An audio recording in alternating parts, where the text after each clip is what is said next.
മീൻ മേടിക്കാൻ വേണ്ടി ഇപ്പൊ മീനിനാണെങ്കിൽ പൊന്നും വില. അപ്പൊ ഞാൻ മീൻ മേടിച്ചില്ല, ചിക്കൻ മേടിച്ചിട്ട് പോന്നു. ചിക്കൻ മേടിക്കുന്ന കവറും മീൻ മേടിക്കുന്ന കവറൊക്കെ എന്താ ചേച്ചി ചെയ്യുക, കത്തിക്കാണോ എന്ന് ചോദിക്കാറുണ്ട്. കത്തിക്കാറില്ല കേട്ടോ. നമ്മളുടെ ഇവിടെ ഹരിതകർമ്മ സേന വരും. അപ്പൊ അവർക്ക് കൊടുക്കാൻ വേണ്ടി കഴുകി വൃത്തിയാക്കി അടിവശം കീറി, അപ്പൊ അതിനുള്ളിലുള്ള വെള്ളം എല്ലാം പോയിക്കോളുമല്ലോ. എന്നിട്ട് ഇതാ ഇങ്ങനെ ഒരു കൊളുത്തേൽ ഇങ്ങനെ തൂക്കിയിട്ടേക്കും. അതൊക്കെ നമ്മുടെ ചിരട്ടയൊക്കെ തൂക്കിയിടുന്ന കിറ്റാണ് കേട്ടോ. അപ്പൊ അവിടെ കിടന്നതും ഉണങ്ങിക്കോളും. 2 ദിവസം കൂടുമ്പോൾ എടുത്ത് ചാക്കിനകത്താക്കി വെക്കും. എന്നിട്ട് ഇതാ ചിക്കനൊക്കെ കഴുകി വെള്ളം വാർന്നു പോകാൻ വേണ്ടി വെച്ചിട്ടുണ്ട്.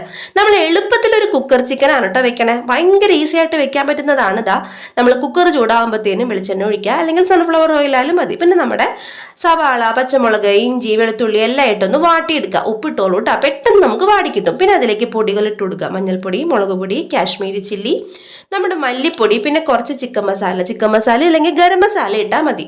ഇത്രയും നന്നായിട്ട് ഇളക്കി കൂട്ടുക. ഫ്രിഡ്ജിൽ നോക്കിയപ്പോഴാ തക്കാളി ഒന്നുമില്ല. അപ്പൊ ഞാൻ പിന്നെ ദാ ഒരു ചില്ലി ടൊമാറ്റോ സോസ് എടുത്തിട്ട് അങ്ങടേക്ക് ഒഴിച്ചു. എന്നിട്ട് ദാ അതിലേക്ക് നമ്മുടെ കഴുകി വൃത്തിയാക്കി വെച്ച ചിക്കൻ ഇട്ടിട്ട് കുറച്ച് വെള്ളം ഒഴിച്ച് കുറച്ച് ഉപ്പും കൂടി ഇട്ട ശേഷം നമ്മളിതാ ഒരൊറ്റ വിസില്, വേറെ അതിനപ്പുറം ഒന്നും വേണ്ട, ആ ഒരൊറ്റ വിസലിലിരുന്ന് ഈ സാധനം അങ്ങോട്ട് ആയിക്കോളും. പിന്നെ നമുക്ക് ഇവിടെ ഇച്ചിരി ചാറുകറിയുടെ ആൾക്കാരായതുകൊണ്ട് കുറച്ച് തേങ്ങാപ്പാൽ ഞാൻ അങ്ങടേക്ക് ഒഴിച്ചിട്ടുണ്ട് കേട്ടോ. ചിക്കൻ കറി റെഡി.